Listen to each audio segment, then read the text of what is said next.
അപ്പൊ ഇബ്നു ബത്തൂത തന്റെ റിഹ്ലയിൽ ഇതിങ്ങനെ പറഞ്ഞപ്പോ യൂനുസ് നബി അലൈഹിസ്സലാമിന്റെ ശരീരത്തെ മത്സ്യം കൊണ്ടുവന്ന് തുപ്പി. ശരീരം നശിച്ചിട്ടില്ല, പക്ഷെ ആകെ വ്രണമായി പോയിരിക്കുന്നു.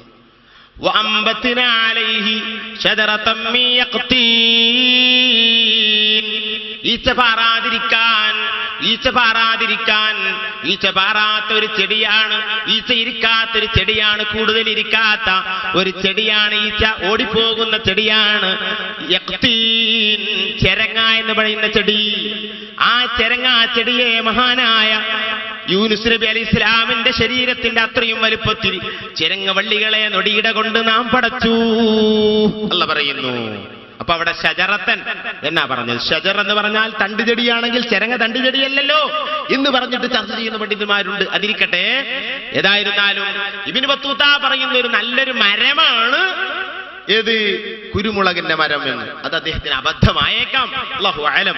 ഏതാ ഇബ്നു ബത്തൂത പറയുന്നു, വാറ് തൗറി മുകളിലേക്ക് അതിന്റെ മുകളിലുള്ള ഗുഹയിൽ കപടന്മാർ കയറിയിട്ട് അതിൽ കുടുങ്ങിപ്പോയിട്ടുണ്ട്.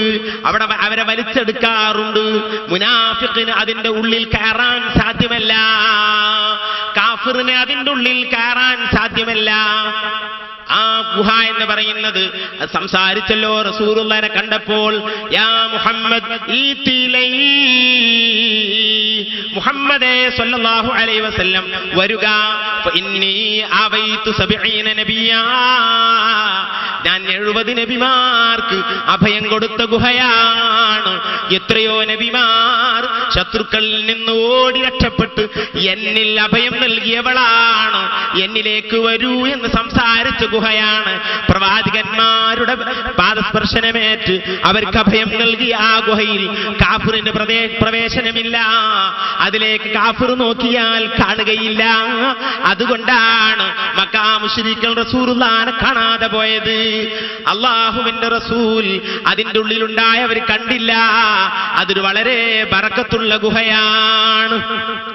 അപ്പൊ അതിന്റെ മുകളിലൊക്കെ കയറും പറയാം മലയിലെ ഇടുക്കുകളും വിഷമങ്ങളും. ഇങ്ങനെ മലയിലെ എടങ്ങറ് പിടിച്ച വഴികൾക്കാണ് അഖബ എന്ന് പറയുന്നത്. എടങ്ങറ് പിടിച്ച 7 വഴികൾ, 7 ഗൗരവം പിടിച്ച വഴികൾ താണ്ടാതെ നീ തസവൂഫിലേക്ക് ഇറങ്ങാൻ കഴിയില്ല. അറിവില്ലാത്തവൻ തസവൂഫിന്റെ ആളാവുകയോ, അവൻ ശൈഖാവുകയോ, അവൻ ദിക്റിന്റെ നേതൃത്വം കൊടുക്കുന്നവനാവുകയോ, അവൻ വലിയ കൊമ്പനാവുകയോ, അല്ലാഹു സുബ്ഹാനഹു വ തആലയെ സംബന്ധിച്ച് പഠിക്കണം. 7 അഖബകൾ അറിയുന്നവർക്ക് തസവൂഫിലേക്ക് കയറാൻ കഴിയൂ. നല്ല സ്വപ്നങ്ങൾ ഉണ്ടാവാൻ, ആശ്ചര്യ പ്രകടനങ്ങൾ ഉണ്ടാവാനൊന്നും തസവൂഫ് വേണമെന്നില്ല, അറിവ് വേണമെന്നില്ല. അതല്ല ഞാൻ പറയുന്നത്. അല്ലാഹ് അംഗീകരിച്ച തസവൂഫ്, അല്ലാഹ് അംഗീകരിച്ച ദിക്ർ, അല്ലാഹ് അംഗീകരിച്ച മഹത്തായ റൂട്ട്, അതിന് 7 കടമ്പകളുണ്ട്. അത് മാത്രമാണ് മിൻഹാജുൽ ആബിദീൻ. ജീവിതത്തിന്റെ സായം സന്ധിയിൽ മഹാനായ ഗസാലി തങ്ങൾ രചിച്ച മിൻഹാജുൽ ആബിദീൻ, അഖബാത്തുസ് സബ്അ, 7 കടമ്പകൾ. അതിൽ ഒന്നാമത്തെ കടമ്പ ഏതാണ്? എടുത്തു നോക്ക് സഹോദരന്മാരെ. ഞാൻ ആ കിതാബ് ഓതിയത് ബഹുമാനപ്പെട്ട ചെറിയ ഉസ്താദിന്റെ കയ്യിൽ നിന്നാണ്. അല്ലാഹു അവിടത്തേക്ക് ആഫിയത്തുള്ള ദീർഘായുസ്സ് കൊടുക്കട്ടെ. പഠിച്ചവനെ, ഒരു ഭാഗം കുഴഞ്ഞുപോയി. വലിയ മഹാനാണ്. നിങ്ങൾക്ക് ഉസ്താദിനെ സംബന്ധിച്ച് ഞാൻ പറഞ്ഞു തരണ്ടല്ലോ. എന്നോടൊരു ദിവസം പറഞ്ഞു ഉസ്താദ്, ഞാൻ 7 കൊല്ലമായി ഉറങ്ങിയിട്ട്, ഞാൻ ഓതാൻ വേണ്ടി ഓമച്ചപ്പയിൽ വന്ന കൊല്ലാ പറഞ്ഞത്, ഞാൻ 7 വർഷമായി കിടന്നുറങ്ങിയിട്ട് കോയിമ പറയുകയല്ല, നീയും അങ്ങനെ മൊലിയരും അങ്ങനെ ആകാൻ വേണ്ടി പറയുകയാണ് എന്ന് എന്നോട് പറഞ്ഞു. സുബ്ഹാനല്ലാഹ്. പിന്നെ ഞാൻ അവിടെ 9 വർഷം ഓതി. ആ 9 വർഷത്തിൽ ഉസ്താദ് കിടന്നുറങ്ങുന്നത് ഞാൻ കണ്ടിട്ടില്ല. കിടന്നുറങ്ങുന്ന സുബഹി ബാങ്ക് കെടുക്കുമ്പോൾ ഉസ്താദ് ബാങ്ക് കൊടുത്ത് കഴിയുമ്പോൾ ഉസ്താദ് ഒന്ന് കിടക്കും. ഒരാൾ വന്നു നോക്കിയാൽ മൊയിലേര് തെരയെ ഉറങ്ങിയെന്ന് തോന്നുന്നു.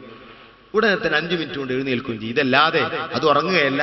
അതാ നേരത്തെ ഒരു ഖബറിലെ കടത്തമുണ്ട്, അയിമത്ത് പറയുന്നുണ്ട്. അത് സുന്നത്ത് നിസ്കരിച്ചിട്ടാണെന്നാണ് ഫിഖഹിന്റെ കിതാബിൽ പല കിതാബിലും ഉള്ളത്. പലരും ആ നേരത്തെ തന്നെ കിടക്കൽ നല്ലതാണെന്ന് പറഞ്ഞുകൊണ്ട് ഏത് ദിക്റ് ചൊല്ലിക്കൊണ്ട് ഒരു പ്രത്യേക കടത്തം, അതാണ് ആ കടത്തം.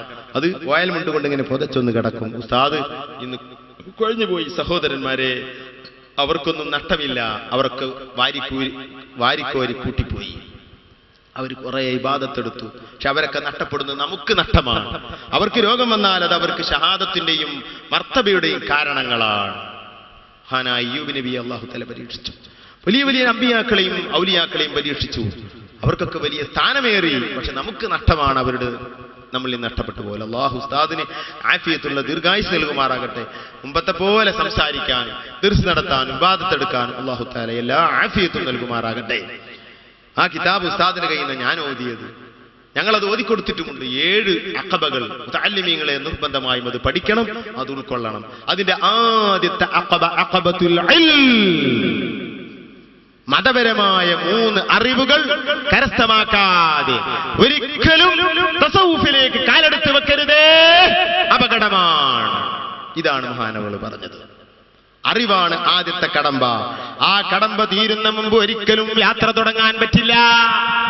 ഇല്ലാത്തവൻ അറിവ് പഠിക്കട്ടെ, എന്നിട്ട് അല്ലാഹുവിലേക്ക് യാത്ര തുടങ്ങുക.